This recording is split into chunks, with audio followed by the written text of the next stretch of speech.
Welcome to She Persisted, the Gen Z mental health podcast. I'm your host, Sadie Sutton. Let's get into it. When we think about as a society why we see more depression, why this is becoming such a common emotional experience, Johann presented a great quote, which is that we're being propagandized to live in a way that doesn't meet our basic psychological needs, so we're left with a permanent, puzzling sense of dissatisfaction. What do we reward as society? It's those external markers. It's those external goals that we all are in pursuit of. Hello, you guys, and welcome back to She Persisted. I am really excited you're here today. We are doing a solo, and this is the first of our book club series. We are going to be going through some of my favorite books in the mental health sphere that maybe you don't have time to read, you're not a big reader, and I'm going to share with you some of my favorite learnings, quotes, findings from these books. And hopefully you'll be able to implement them in your own life. I'm a huge reader. I have many a favorite book in the mental health niche and category, so I'm really excited to take you guys through these. And we're starting with one of my favorites, which you guys have heard me talk about so many times, which is Lost Connections by Johann Hari.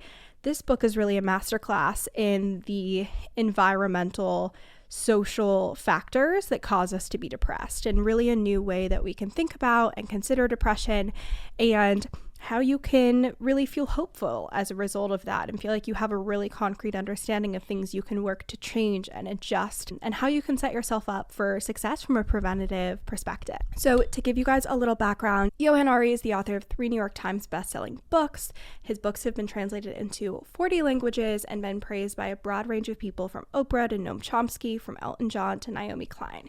His first book is Chasing the Scream. The second is Lost Connections, which we're talking about today. His third book, Stolen Focus, and then he just released Magic Pill this past year, and we had him on the podcast to talk about that. So anyways, huge fan of his work, but today we're focusing on Lost Connections because this is one of my favorite books that I've read about depression. I think he just presents his arguments in such an interesting way. The anecdotes that are included, the research that was done is just really incredible, and it's a lot of things that aren't accepted as common knowledge, which is really fascinating. So let's dive into Lost Connections, Why You're Depressed and How to Find Hope by Johann Hari. So he starts this book with a sentiment which I really related to in my experiences with depression, and it's one of the first things I highlighted and annotated, which is that my life was good. Sure, I had some problems, but I had no reason to be unhappy. Certainly not this unhappy. And I think this is a sentiment that a lot of us can relate to, where there wasn't some huge shift that took place, or a loss or a trauma that resulted in us feeling depressed. So even though these feelings are real and they're really debilitating and overwhelming, there's not a cause you can point to, which you almost then end up in a cycle of invalidation about, why am I depressed? I don't deserve to be depressed. I don't have a reason to feel this way, or there's definitely no reason for me to feel this way to such an extreme. And not having a cause or a reason you can point to almost increases and exacerbates that distress. And so I think this book does a great job of explaining what those causes are that we aren't as familiar with, like a trauma or a loss or a huge shift that took place in our life. And so we can kind of reach that understanding of, okay, here's why I feel this way. Here's how I can address that. And I think the reasons that Johann presents are really sound and backed in evidence, and are things that a lot of you guys will relate to. So we're going to start with a little bit of a background on depression as a whole, which is the misconceptions that we as a society have promoted and embraced, and debunk those a bit. And then we're going to dive into the actual causes that Johann presents, and then in tandem with that, the solutions to counteract those. So in response to Johann's experience of being depressed, struggling with mental health, the solution presented to him by clinicians was medications, antidepressants. I think this is a really common first string of interventions that a lot of us have experienced.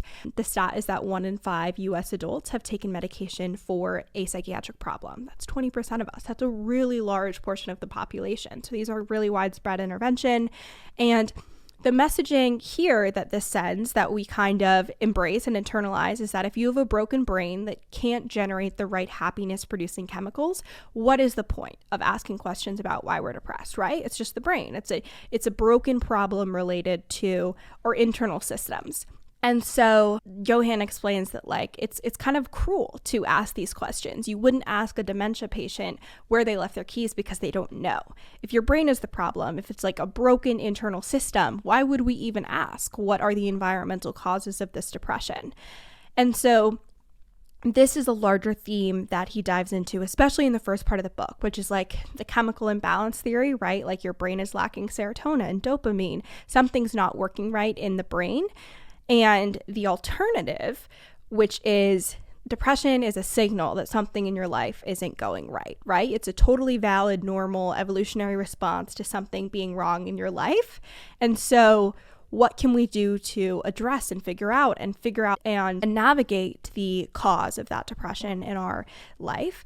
And there's been a lot of interesting research on this. We had Dr. Hans Schroeder on the podcast. He's a University of Michigan professor. You guys should absolutely listen to that episode because we talk a lot about this idea where the messaging around depression specifically has a really strong relationship with how people go through treatment, right? So when we tell people that it's a chemical imbalance, they feel less hopeful about going to therapy and they get worse results because they are like, this is a problem with my brain. It's not a problem with me. It's not a problem with my life. So why would I go to therapy to fix something that is going to be addressed by medication or that I can't solve by making changes in my day-to-day life? Similarly, when we tell people that depression is lifestyle factors, it's something that you're doing, it's a problem with your day-to-day, it can be really invalidating and people can get defensive and feel overwhelmed and they're like, I don't want to feel this way. What do you mean I've done this to myself? And so there's a lot of nuance around how do we talk about depression, how do we explain depression to patients, and this has a lot of parallels to like the DBT framework of acceptance and change, which was so pivotal in getting people that were really struggling with their mental health to make meaningful shifts and alleviate extreme suffering. And so the idea that if a therapist goes to their patients and says, you just have to accept the situation, these are the cards you've been dealt, the patient feels really upset and is like, so you're not going to help me? You're saying this is my fault? What do you mean?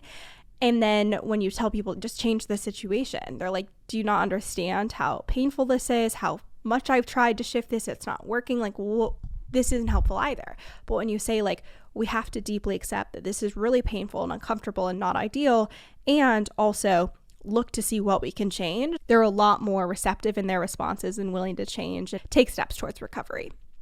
So we're going to come back to this idea of like, after all the misconceptions, where are we left? How can we adjust this messaging?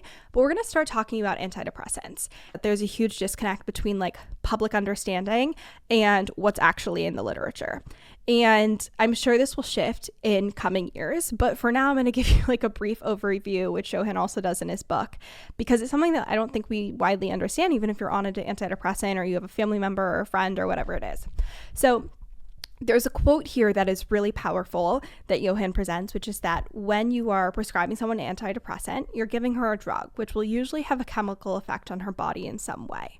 And you are giving her a story about how the treatment will affect her. The story you tell is often just as important as the drug itself. And this is what we're talking about, right? Like, what does it say to patients? What are we telling patients when we present them with a medical intervention for depression? It tells them that there's a chemical imbalance, that this is out of their hand, that it's not an environmental thing. And a big piece that's at play here and a big mechanism of change in mental health is the placebo effect.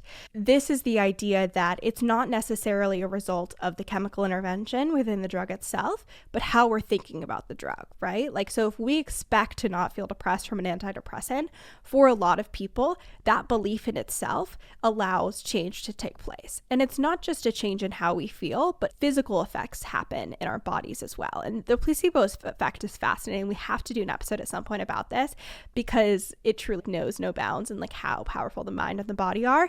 And when we believe things, they do become true, and not just like in a woo-woo manifesty way, but like from an intervention standpoint.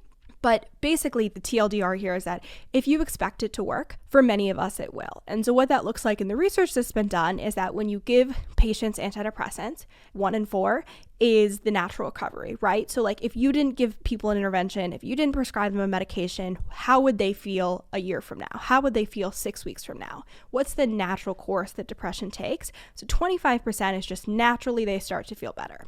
2 out of 4 people is the story that you're told, or 1 in 2 people, I guess we should say, is a story that you're told, that placebo effect, right? You expect it to work. So for many of us, it will.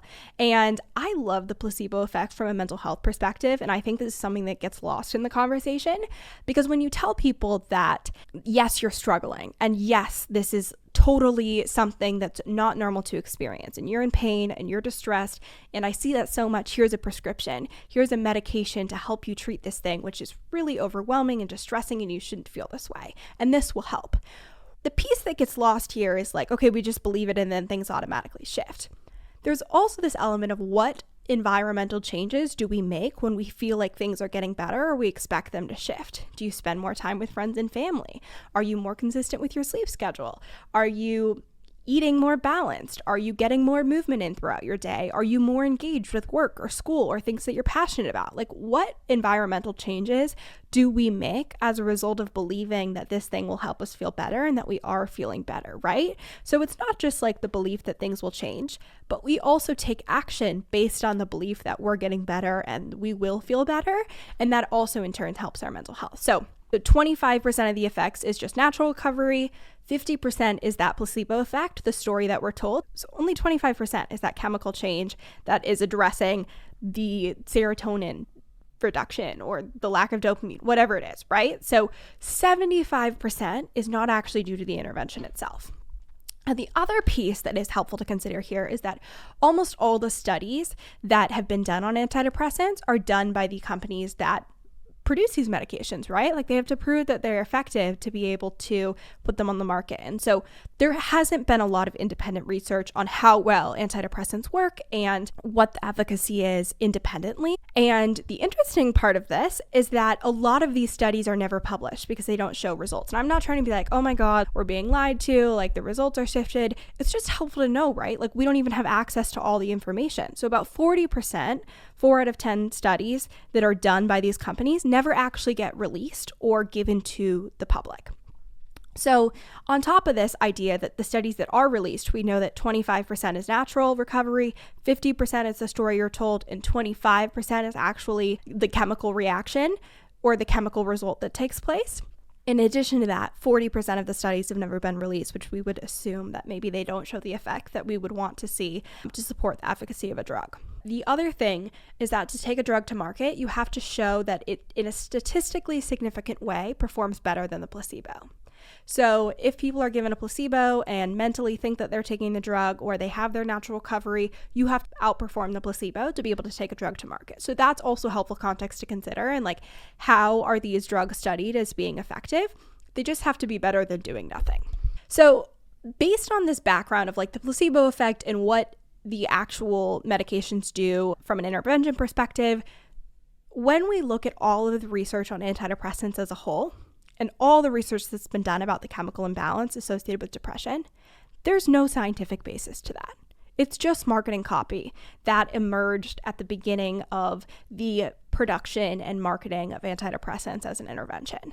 There's no scientific basis to the chemical imbalance. There's no such thing as your brain not having enough serotonin or the threshold of serotonin you require to be produced isn't being met, and that's why you're depressed. There's no scientific or research basis to this idea that a chemical imbalance is what causes depression. And we've done a lot of research on this. We've done a lot of studies independent of these drug companies, done by drug companies, and there just is not research that supports this idea, which I'm sure you're listening to this and you're like, this sounds really pseudoscientific. What are you doing? No, like if you read the research, if you read the articles, if you read the meta-analyses, there's not research that supports the chemical imbalance theory. That's not why we're depressed. It truly was marketing copy. That was a great way to explain to people why this intervention would help you being depressed, which is that there's a problem in your brain. It's not balanced. You don't have enough chemicals, and this pill will help you get back to that level of equilibrium. We'll reach that balance again, and here's the intervention that will help your depression. And the thing about this chemical imbalance theory is that it does serve a purpose, right? It's really validating. It tells us that we're not lazy, we're not wrong, we're not insufficient. It's a biological issue, right? It's not your fault that you're depressed. Your brain's doing something wrong. And when you're so overwhelmed and distressed and exhausted from suffering with a mental health issue, hearing that it's not your fault, it's your brain is incredibly validating, right? So it does serve a purpose. It also might help reduce stigma, right? Like it's not the person, it's not the behaviors or the choices they're making or them and who they are, it's their brain. But this isn't necessarily true when we look at the research. So Johann presents some really interesting research about how people interact, like how hostile they are towards people with mental illnesses. If they're told it's like a biological issue, it's their brain, versus if it's like a social issue, something happened to them, they were traumatized, right? So like, is it something they went through, or is it a biological issue? Is it a chemical imbalance? And what they found is that when people are told that the reason someone is struggling from a mental illness is because of a disease, you're more hostile. People are more hostile to people where it's like it's a chemical imbalance, it's a problem with the brain. So it doesn't necessarily increase stigma, even though we might think that it would if we understand that it's not your fault, it's just something internal. But it doesn't change in a meaningful way how we treat people. And so we end up with this question, right? So is it a moral failing that we just as people are making ourselves depressed, or is it a brain disease, right? Like, is it not our fault? It's something's going wrong internally. And there's this new kind of perspective that we can come at it with, and there's been a lot of research that's been done on this, and we talk about Hans Schroeder work, we talk about Johann Hari's work that he presents in this book. It's a signal. It's a sign that something in our life is not going the way it should be, and we are responding in a completely evolutionarily, emotionally, socially proportionate way by feeling depressed.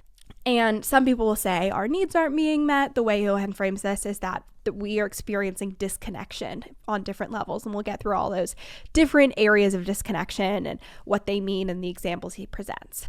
But this is an interesting idea when we think about depression as a signal, because it suggests that as humans, we universally are vulnerable to this, right? Like if we don't get these needs met, we will feel depressed, and we'll all feel that way if we are not living our lives in a way that gets these basic needs met. And then the last piece that we're going to talk about this chemical imbalance copy and idea is that it can be really disempowering, right? So when we are told that your distress has no meaning, right? So you're feeling depressed because of something in your brain. It's not your relationships, it's not your job, it's not the school you're at, it's not any of those things, it's just your brain. That can be really disempowering. And again, like Johann says, it sends the message that your distress has no meaning.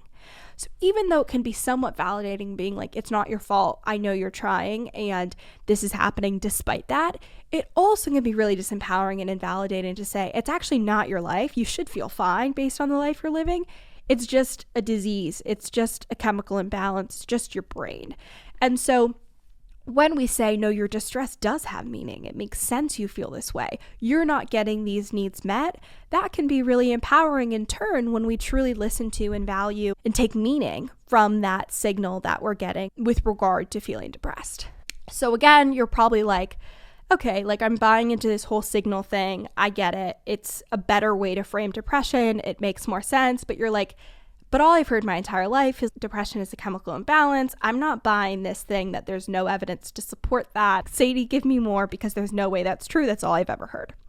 So there has been extensive studies, like I've said, and there's no direct relationship between serotonin levels and depression. It just doesn't exist. No matter how many times we study it, no matter how many populations we look at, the relationship between depression and serotonin, which most antidepressants that you take are selective serotonin reuptake inhibitors. So what they do is they inhibit the reuptake of serotonin. So if you think about like a hose, and serotonin is coming through the hose, and if you're spraying a hose on grass, the grass will absorb the water, right? So then you can keep spraying water, the water will keep being absorbed by the grass.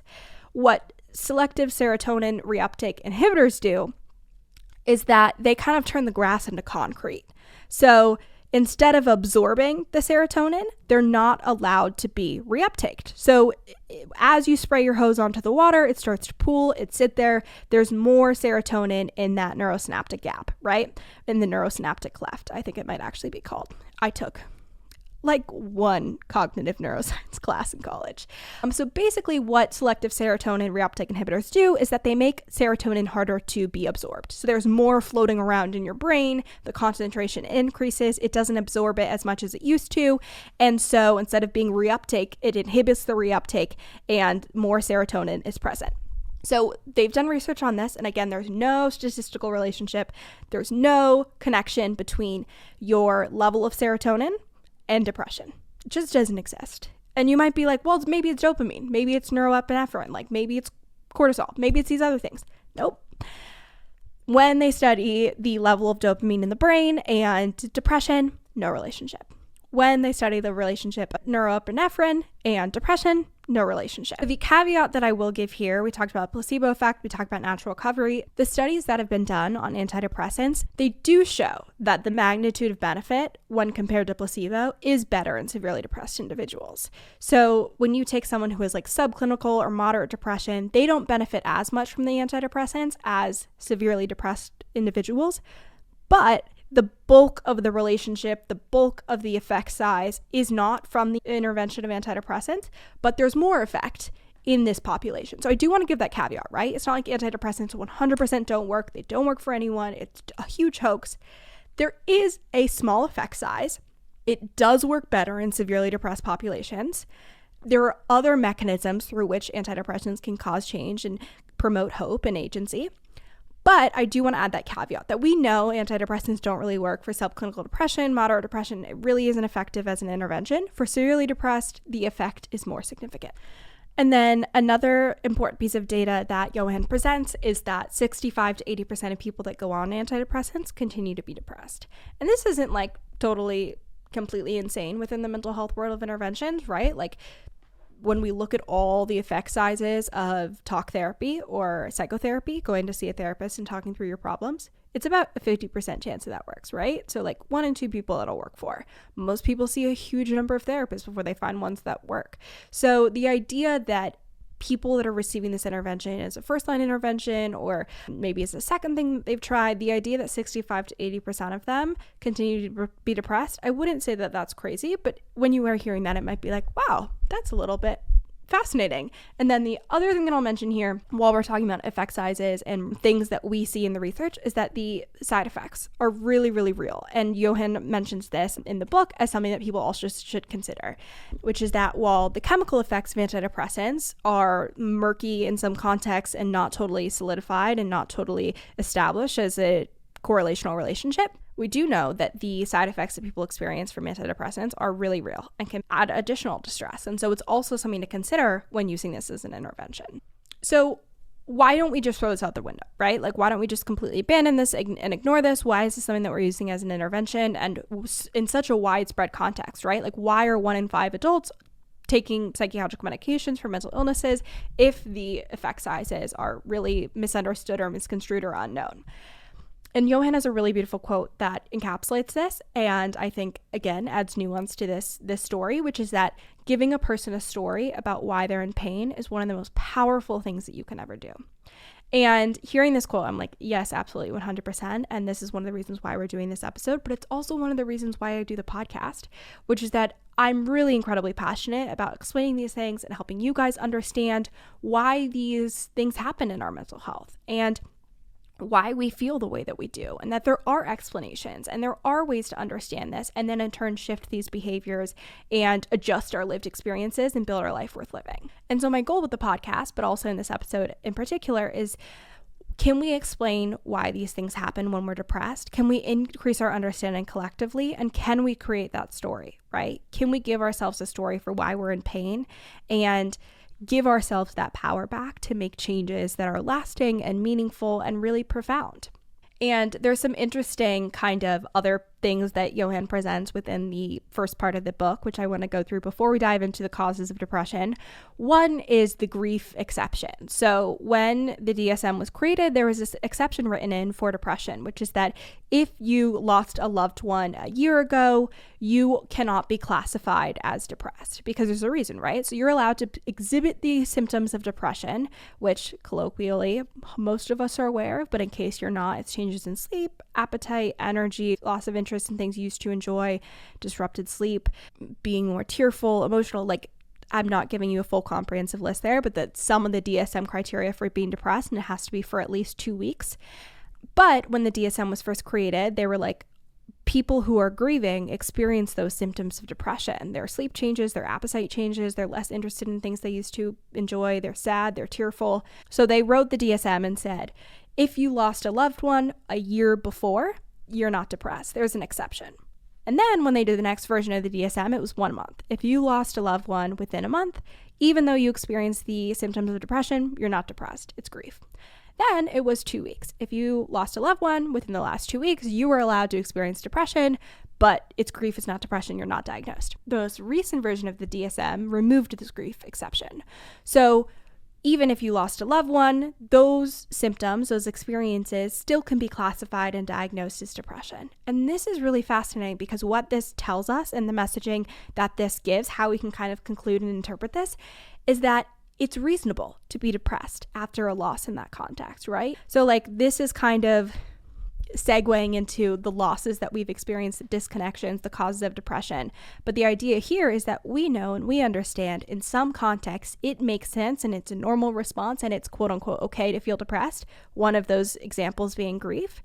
And so if it's okay to feel depressed after a loss, what other losses are we potentially experiencing that would cause a normal, proportionate, evolutionarily sound response of depression in our lives? And so Johann presents this question based on this grief exemption and this being added to the DSM and the way that we understand mental illnesses, which is that grief and depression have identical symptoms. So what if depression is a form of grief? What if it's a response to a loss and not all these other stories and things that we've been told? But what if that is truly what's happening, is that we've lost something and we are in response grieving that loss in our life?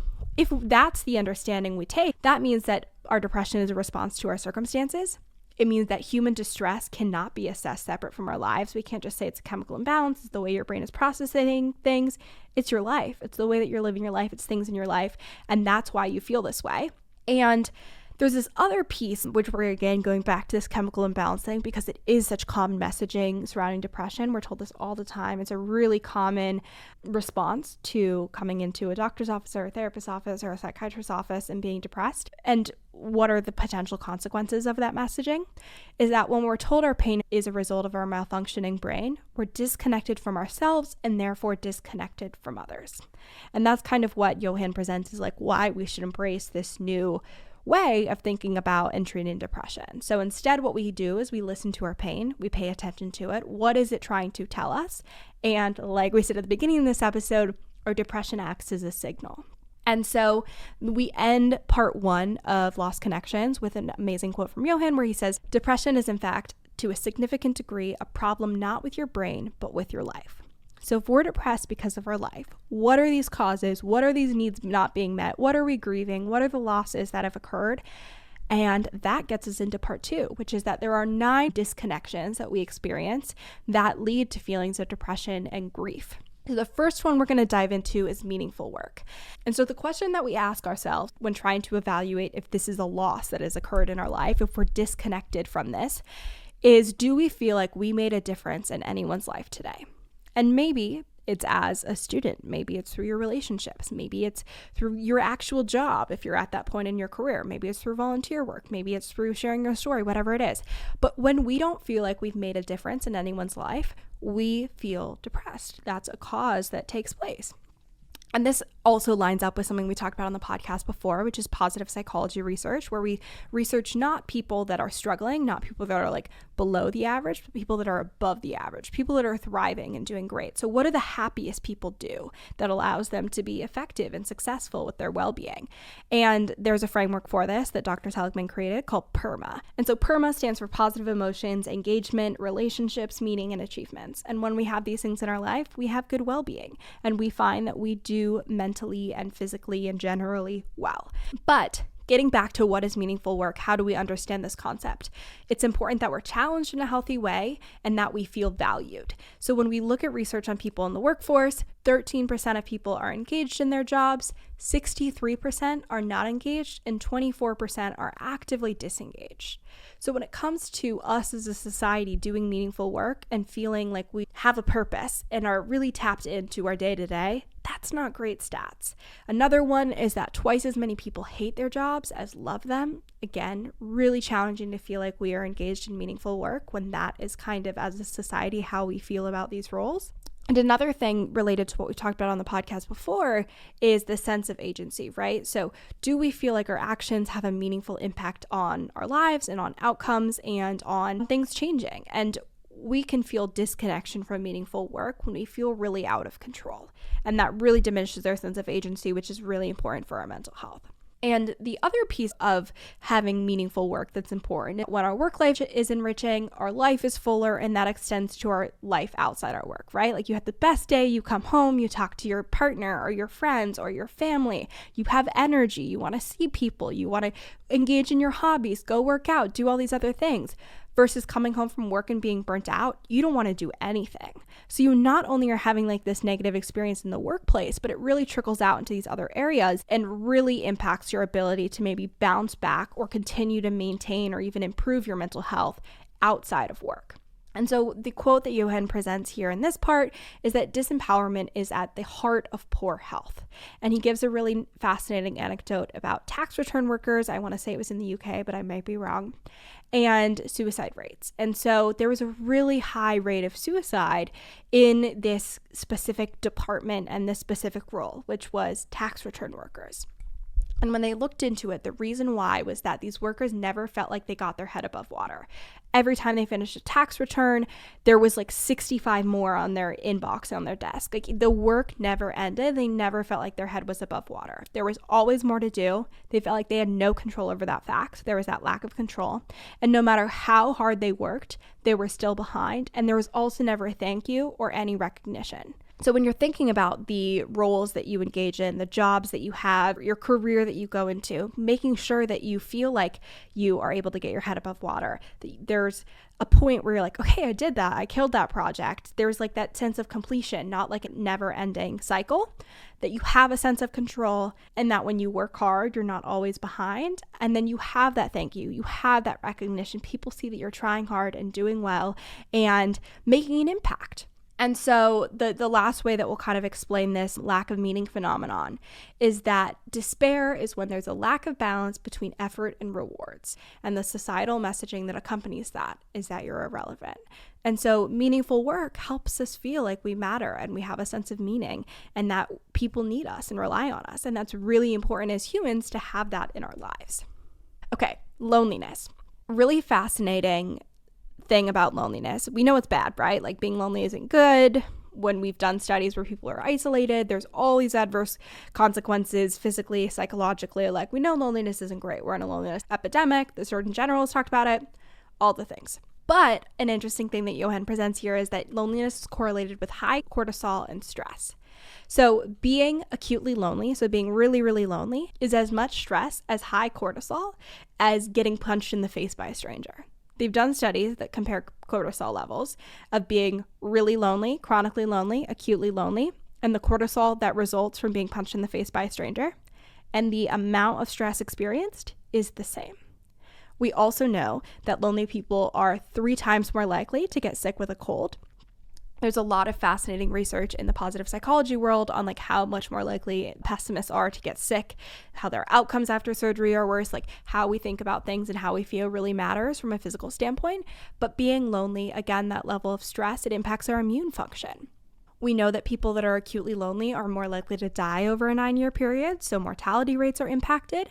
And what we can conclude from this is that loneliness is deadly, not only from a psychological standpoint, that we know that people are lonely are more likely to commit suicide, but we also know that physiologically, our physical health is really impacted by how connected we are and if we're engaged in our relationships. We also know that there's a lot of psychological impacts. Lonely people are anxious, they have lower self-esteem, they're more pessimistic, they're more scared that other people will dislike them. And there's a studied correlation, there's an established link that loneliness leads to depression. So when we're lonely, when we're isolated, when we're not around people, when we don't feel seen by our community, we get depressed. So again, it's this disconnection, it's this loss, it's this grief of not being in relationship that causes this experience of depression. And there's a great evolutionary cause of this and one that completely makes sense. So when we think back to caveman days, if we were surrounded by a tribe, we survived. If we were alone in the middle of the desert, a lion would take us out instantly.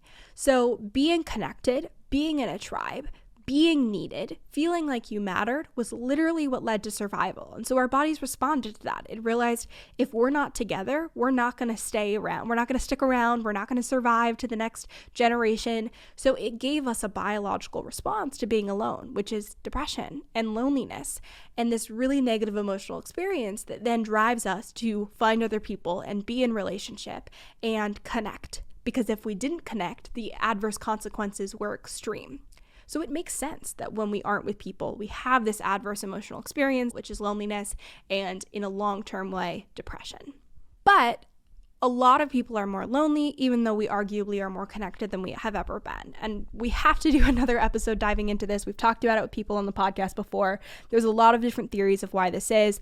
But I think that when we think about why we evolved to have this loneliness response, it meant that we were in a community, a tribe, right? A number of people. We had these close relationships with this key community. And today, our societal social landscape looks like that we have less one-to-one relationships. So our tribe really no longer exists, but we also have an extremely larger, broader network. So like both sides of the social equation are kind of blown out of proportion and not being set up for success. And so these emotional responses that we've developed over hundreds of thousands of years really aren't fitting with this modern day environment. And as a response, we see loneliness and depression pop up at a much more alarming rate. So the way that evolution helped us stay connected, as Johann explains us, is that when we're with people, when we're connected, we feel secure.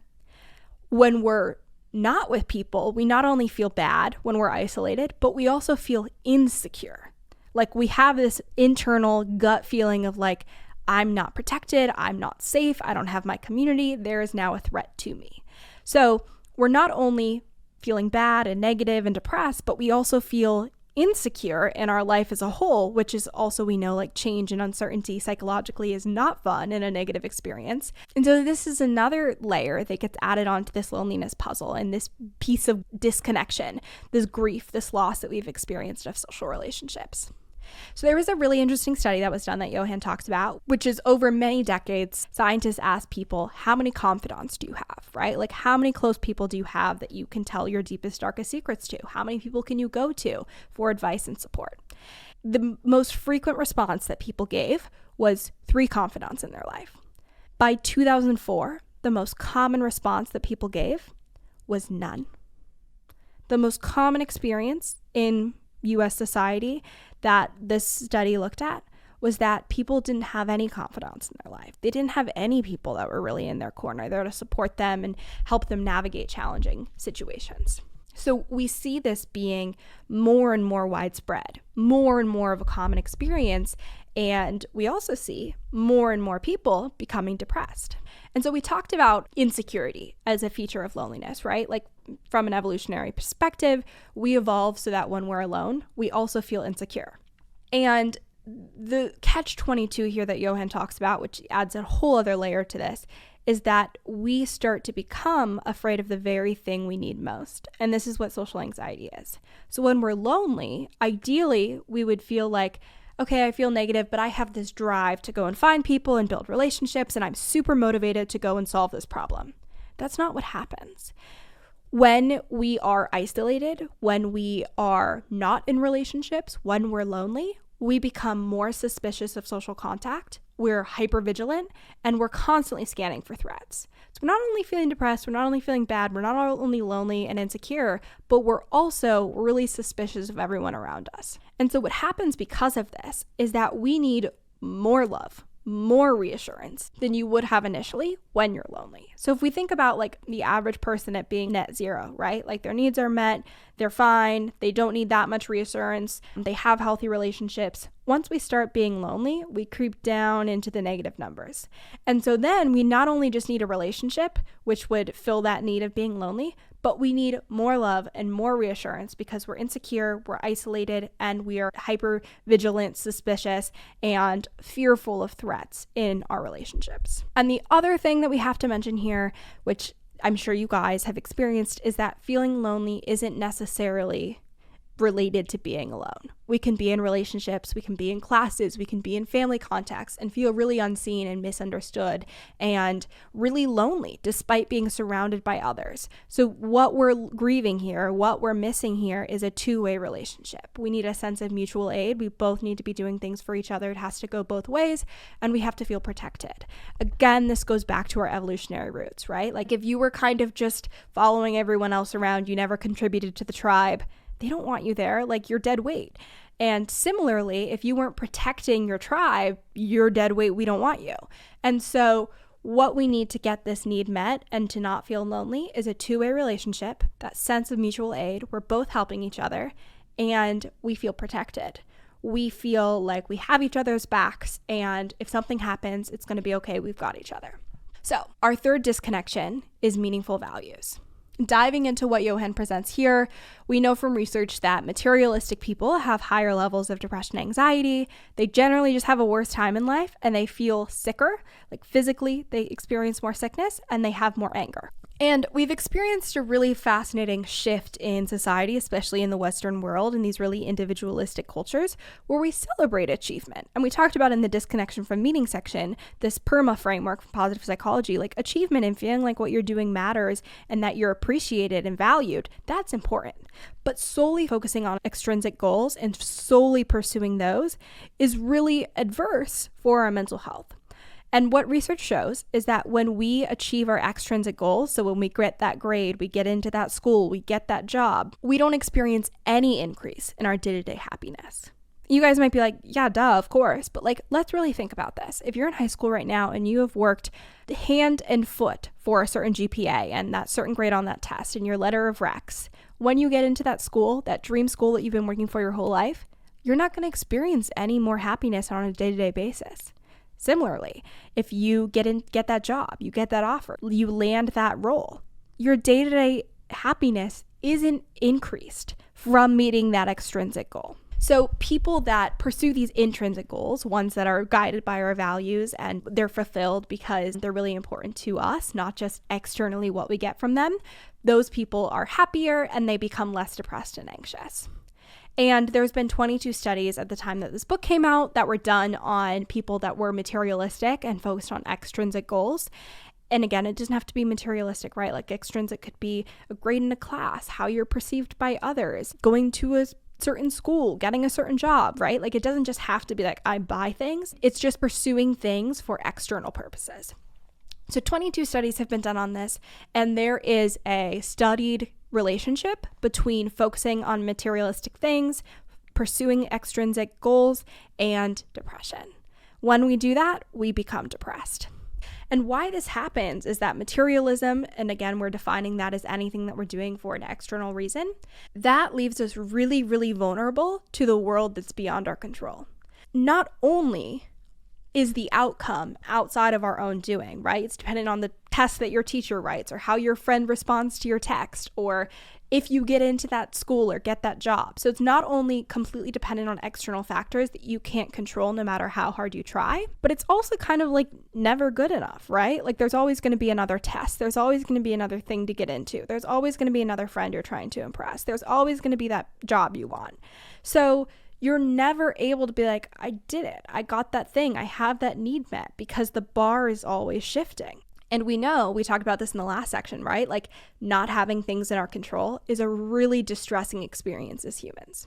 So what Johann says in this section, which I think is so important to drive home and make sure that we all remember, which is that when we focus on the external, we don't meet our internal needs. And those internal needs are feeling connected, feeling valued, feeling secure, feeling like we make a difference in the world, feeling like we have autonomy, and feeling like we're good at something. Those are the internal needs that we all as humans need to have met. And when we focus on the external, there's a chance that as a byproduct, those needs might get met. But it's really not a guarantee, and it's really not a great way to go about it. Because again, it doesn't impact our day-to-day happiness at all, and we're not getting those internal needs met. And in turn, it leads to depression, which if you've been depressed, you're like, oh my God, I was missing all those things. Like that's really what depression feels like when we describe it, is like not feeling connected, not feeling valued, not feeling secure, not feeling like you make a difference, not feeling like you have control, and not feeling good at anything. It sucks. It's really painful. And so When we think about as a society why we see more depression, why this is becoming such a common emotional experience, Johann presented a great quote, which is that we're being propagandized to live in a way that doesn't meet our basic psychological needs, so we're left with a permanent, puzzling sense of dissatisfaction. What do we reward as society? It's not really those internal needs we just mentioned. It's those external markers. It's those external goals that we all are in pursuit of. And it's really, really heartbreaking when we think about this, like even high schoolers, the goals they're pursuing and the markers that they see as important, which is like GPA and SAT scores and trying to get into college and finding an internship and all these jobs. Like, it's not those other internal needs that we know are really important psychologically to get met. The next one is disconnection from childhood trauma. So this anecdote that Johann presents in this chapter has stuck with me for years. I read this book a number of years ago, and I still think about this to this day, which is that there was a study that was done where they took morbidly obese patients, and they were like, what if we just don't give them any food at all? Like, what if to solve this obesity issue, we literally don't feed them anything? But obviously people would die. So they're like, we're going to hydrate them. We'll give them IVs. We're going to give them supplements so that they don't suffer vitamin deficiencies. But literally, what if they just live off their fat stores? And it worked. The people in the study, they became healthy. They lost weight. They went back to being a normal, healthy weight.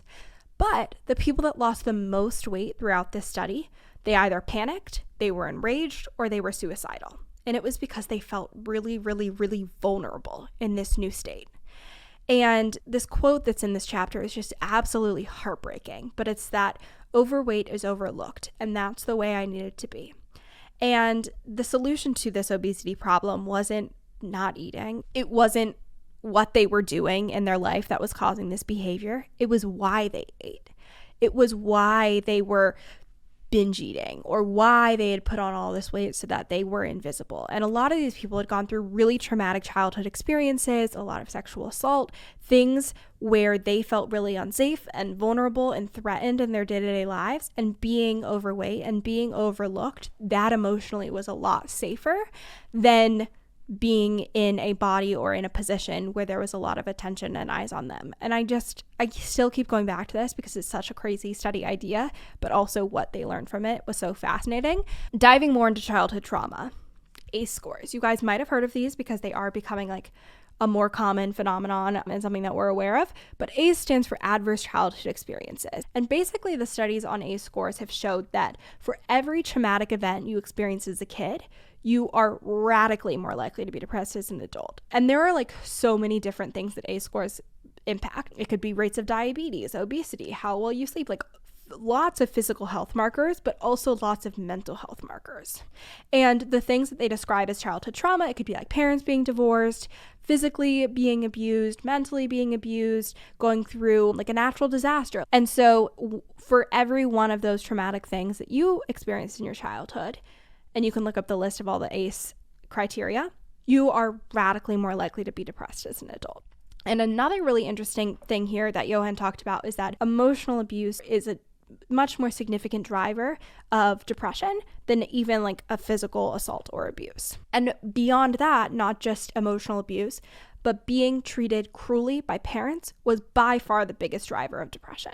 And this is where we go back to this idea that depression isn't a disease. It's a normal response to abnormal life experiences. And so another quote from this section before we get into our next area of disconnection, which I loved, is that if you believe depression is solely due to a broken brain, you don't have to think about your life or what anyone might have done to you. The belief that it all comes down to biology protects you in a way for a while. If you absorb this different story, though, you have to think about those things, and that hurts. And that's really true, right? If we just say it's our brain, it's how we're processing things, it's not my life, we don't have to look at these painful experiences. We don't have to ask ourselves if our jobs are not meaningful, if we're chronically lonely and unseen. We can just blame it on this other factor. And so it's painful, it's challenging. We don't have that cop out of it's my brain, it's not my fault. And we can really truly get to the root of the issue and then in turn solve that. Our next section is disconnection from status and respect. So when we think about how we describe depression, a lot of language around this is feeling down, right? I feel down, I feel depressed. And so this like status and respect thing is really interesting when we think about how we frame depression as a concept. And there was an evolutionary purpose of status, which like a lot of these areas, we had evolutionary purposes, and now in modern day, our lives don't fit the way we're wired. And so then things go awry and we get depressed. Depression is in part a response to the sense of humiliation that the modern world inflicts on us. And so today in our modern world, status is something that can be taken away at any moment. We are pervasively insecure, and we know that being insecure in your status, not knowing if you're going to have it from one day to the next, is more distressing than knowing that you're at the bottom of the pyramid. So like if we think of the dance moms period, the people at the bottom, they're distressed because they're at the bottom of the pyramid, but they know that they're there. The people in the middle who like might be at the bottom at any point, maybe they'll move up, it's kind of uncertain, they're more distressed because their status is insecure and could change at any point. So again, insecurity, change, not knowing what's going to happen next, psychologically, lots of adverse outcomes, and this is kind of a common theme between these things of disconnection. And so another piece of data that also backs this like disconnection from status and respect thing is that the more unequal society, the more prevalent mental illness rates. So the United States is like a fascinating case study in the wealth gap and our status gap that exists within our society despite being in like modern day. Whereas when we compare that to Norway, where the status gap is much smaller and doesn't exist in such a pervasive way, they have lower mental illness rates. So we do see this correlational relationship between how equal societies are and how much mental illness they have within their populations. And the other piece of like things are changing in society at large, and we also see depression rates changing at large. When we look historically, the status gap that exists today is larger than it's ever been before. Next form of disconnection is the natural world. There's been really fascinating research done on mental illnesses in cities versus rural areas, and not just like how many people have mental illnesses in cities, because obviously the population is denser, but like when we look at a percentage basis, what percentage of people struggle more in urban areas versus rural areas. And mental health conditions like psychosis and schizophrenia are much worse in cities than they are in rural areas. We also see in research that people that move to green areas see a reduction in depression and vice versa. If they go from a really green area to a more urban area, they experience more depression. We also see that when green spaces are implemented in cities, research supports that the levels of despair that citizens experience decreases. And they did this other really great study where they had people who were depressed take a walk in nature. So they lived in cities, but they're like, your prescription is to do a walk in nature every day. And they did this with depressed and non-depressed people. And the non-depressed people saw a benefit, right? Like who wouldn't benefit from taking a walk in nature? But the people that were depressed saw 5 times the amount of improvement compared to the non-depressed people. And another kind of like anecdotal piece that Johann presents from one of the interviews he does in the book is that when we see natural landscapes, when we're in like a national park or we're on a mountain and we're in these like really wide open areas, we feel that us and our problems are really small and the world is really big. And not in an invalidating way, but like that test I have coming up or that fight I just had with my friend. When we think about how big the world is and how many things are going on, we're so small in a good way. And this too will pass and it's all going to be okay. And then our last little stat here, which was fun, which I marked down, is that when we see the natural world, when we are in environments that consistently have us engaging with nature, we're 24% less likely to get sick. So physical and mental benefits. Our last cause of disconnection before we quickly go over our solutions, because I know this episode is long, you guys. It's a great book. I have so much to say, is genes and brain changes. So we started this episode talking a lot about like how our genetics and our brain, like antidepressants, really there's not a lot of research backing that. The chemical imbalance theory isn't really based in science. It's not totally something that we can rely on as far as understanding why we're depressed. But there are a lot of genetic factors and brain changes that occur that make depression worse. And so we're going to dive into those a little bit. So the first thing is that our brains change based on how we use them. We have incredible brains that have this thing called neuroplasticity where they rewire based on how we use our brains. There's this really fascinating thing. When we're born, we can hear the linguistic differences between our language and other languages. We're born with that. So like these really similar sounds, we can differentiate as babies. But we only really speak one language for the most part when we're born. And so within a couple of months, a couple of years, we lose that ability to distinguish between those really similar sounds. It's like use it or lose it. We don't use it, we lose it. Similarly, again, I took a lot of linguistic classes in high school and it's in college, and it's a great way to explain neuroplasticity. So these are the examples you're getting. When we don't develop language, those language areas become dormant and we never recover after that critical period. So if you're not exposed to any linguistic input before like, say, 15 years of age, you're never going to be able to fluently speak a language. So our brains change a lot. They are very responsive to our environment. And we also see this in depressed populations. So our brains change based on how we use them. And so depressed people, when we look at them in brain scanners, they have more active areas related to risk and unhappiness. And so literally, despite the fact that that might not be the cause, the way that we're using our brains is exacerbating the issue. So when our brain assumes a state of chronic pain and stress, we lose those relationships and those pathways and those synapses that relate to pleasure, joy, connection, and healthy habits. So like we're really strongly wiring these pathways related to risk, related to unhappiness, related to intense emotional experiences. And because we're not using them, we lose them. Those pathways that are related to pleasure, joy, connection, and healthy habits, those are less solidified and they're harder to use when we then want to try and make things better for ourselves, build our life worth living, trying to invoke those positive experiences.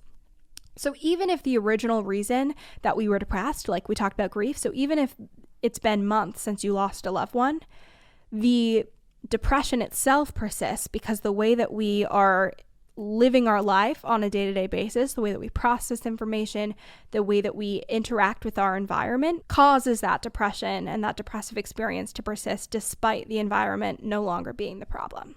To kind of relate this all to what we talked about in the episode as a whole, the origin isn't necessarily in the brain, but the brain can absolutely make it worse when it comes to maintaining this depressive mood and experience. And then the gene piece of this is also fascinating, which is that depression is 37% inherited. So it is related to genes, and it's this thing called 5-HTT, and basically these genes turn on or off. It's dependent on your environment. So if you're born with a 5-HTT gene, you might never be depressed. But if you have a stressful event that you go through or a childhood trauma, an experience that's really depressing, that 5-HTT gene turns on, it's activated by the environment, and then you have that genetic susceptibility to being depressed. So the quote here that Johann gives, which I'm absolutely obsessed with, and I hope you all remember and internalize, is that your genes can make you more vulnerable, but they don't write your destiny. So we can be more susceptible to depression, but it doesn't mean that we're predetermined to be depressed, regardless of what happens in our life. We have a lot of power and agency. So now that we know these causes, giving you a little like recap transition here, is that if all these things are signals that something's not going right, we as a society have a really distorted sense of our distress. The way that we are responding to these signals, the way that we're normalizing these experiences, the way that we're all embracing these day-to-day things, despite the fact that we're disconnected from these things that are really important to our functioning, is really distorted.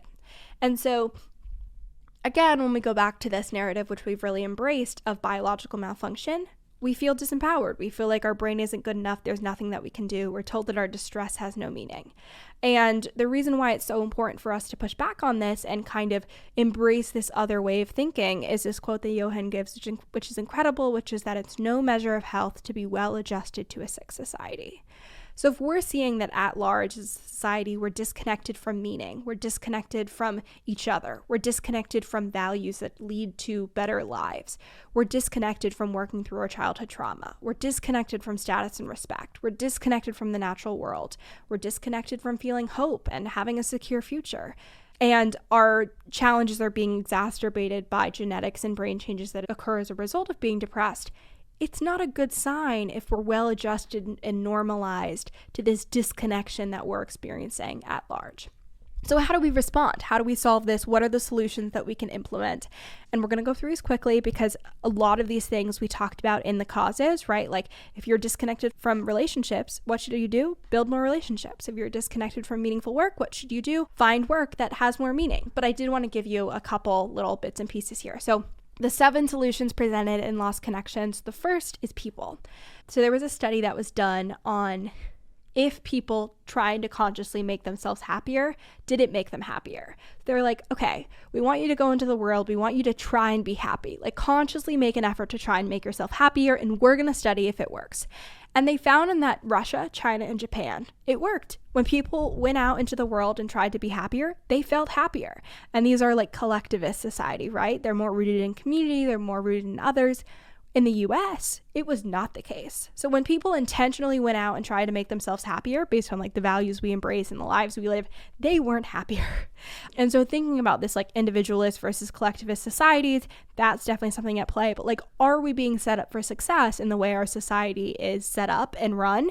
And if we just kind of fall into those patterns and those values and those ideals, like, are we being set up for success? Will we feel happier as a result?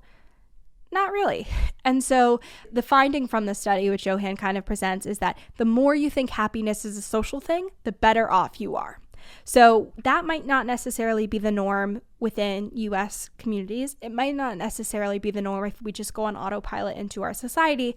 But the more that we emphasize social and happiness being synonymous, the better off we are from a well-being perspective.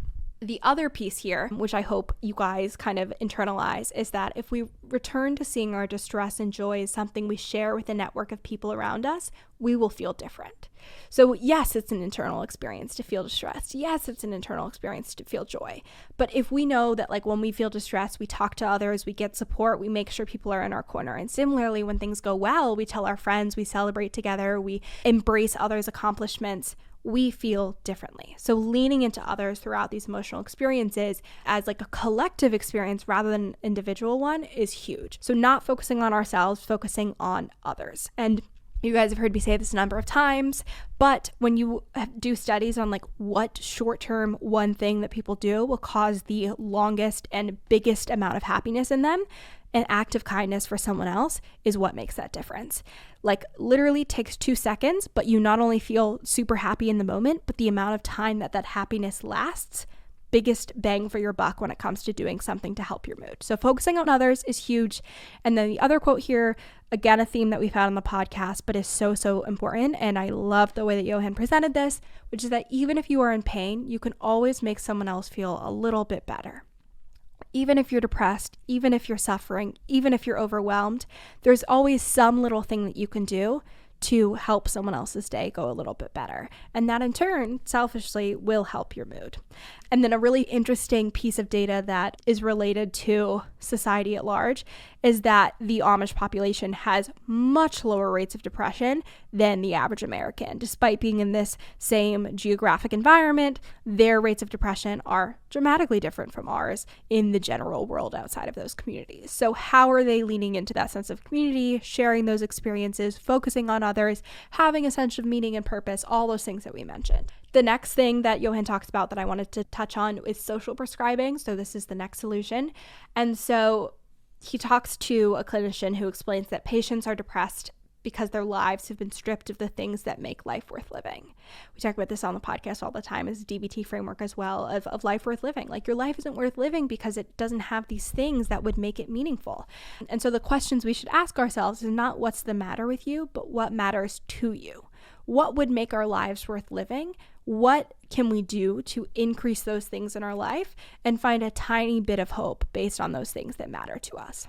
Next solution, meaningful work. And the kind of unlock here is choosing it. Like that sense of autonomy is really important. So you choose the position, you see a difference that it makes. Maybe you're working directly with a population, or maybe it relates to your own experience so you can see the change and shift that's happening and that you directly benefit from it, right? Like, so for me, I think, and I hope that working in a career in psychology, knowing that I struggled and also like learning all these things about mental health helps my own experience, I choose it. I see the difference it makes when you guys send me the best messages and listen to the podcast and say that you appreciate hearing about all the things, and I directly benefit from it, right? Like reading these books, learning these things, I implement it in my own life and feel better as a result. And then also within meaningful work, reconnecting to a sense of status. So knowing that like I matter and I have a role in society and I understand what that is and that won't go away overnight, and then reconnecting to the future. And I absolutely love the anecdote that Johann gives in the book, which is that a researcher went and worked with adolescent patients in psychiatric wards, and he worked with anorexic patients, and then he worked with depressed patients, and they were adolescent teens, and he would ask them all these questions, and for the most part, mentally, they were functioning great, right? Like, they were smart, they could carry a conversation. There wasn't anything that was like super wrong. When he asked anorexic patients about their futures, their own futures, like trying to think about what would happen next and happen down the line, they were doing it. It was fine.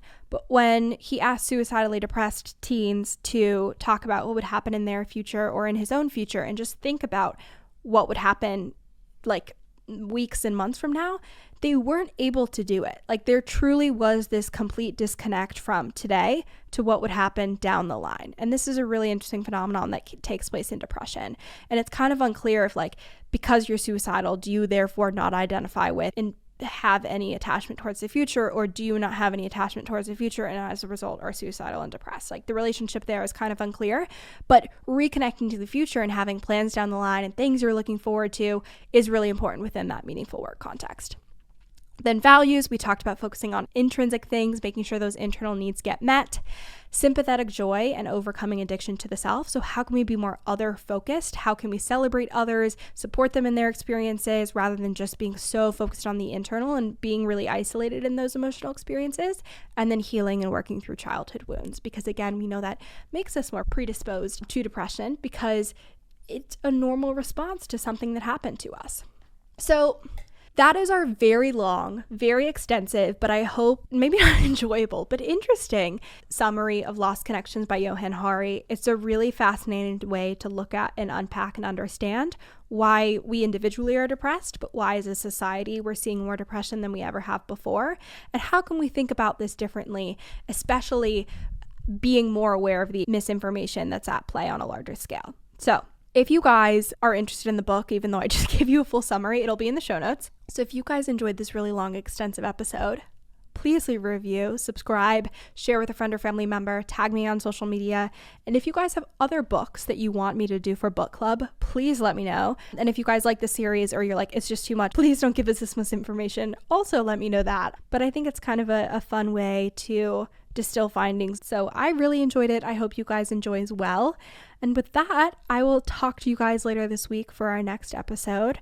But I hope you're having a great week and that you enjoyed the episode, and I'll talk to you all soon. If you enjoyed this episode of She Persisted, make sure to leave a review, subscribe, and share with a friend or family member. Follow along at She Persisted Podcast on TikTok, Instagram, YouTube, and more for bonus content. Thanks for listening and keep persisting.